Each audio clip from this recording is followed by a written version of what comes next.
भारताचे संविधान तयार करण्याची एवढी मोठी जबाबदारी डॉक्टर बाबासाहेब आंबेडकरांवरच का सोपवण्यात आली? यामागचं कारण तुम्हाला माहीत आहे का?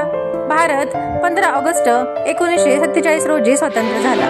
पण देश स्वतंत्र झाला म्हणजे सगळं संपलं असं नव्हतं. भारताला आता असा कायदा हवा होता जो देश कसा चालवायचा, नागरिकांचे अधिकार काय असतील आणि सरकारची रचना कशी असेल हे ठरवणार होता. आणि त्यासाठी आवश्यक होतं ते म्हणजे भारतीय संविधान.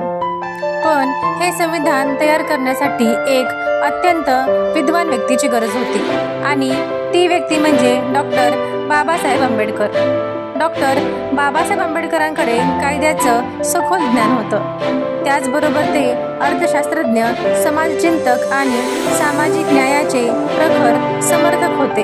भारत स्वतंत्र झाल्यानंतर बाबासाहेबांना स्वतंत्र भारताचे पहिले कायदेमंत्री म्हणून जबाबदारी देण्यात आली आणि मग आला 29 ऑगस्ट 1947. त्या दिवशी संविधानाचा मसुदा तयार करण्यासाठी ड्राफ्टिंग कमिटी म्हणजेच मसुदा समिती स्थापन करण्यात आली आणि या समितीच्या अध्यक्षपदी निवड झाली डॉक्टर बाबासाहेब आंबेडकरांची.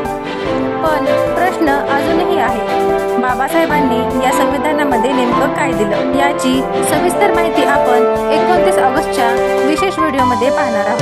तोपर्यंत हा व्हिडिओ जास्तीत जास्त लोकांपर्यंत पोहोचवा. जय भीम, जय संविधान.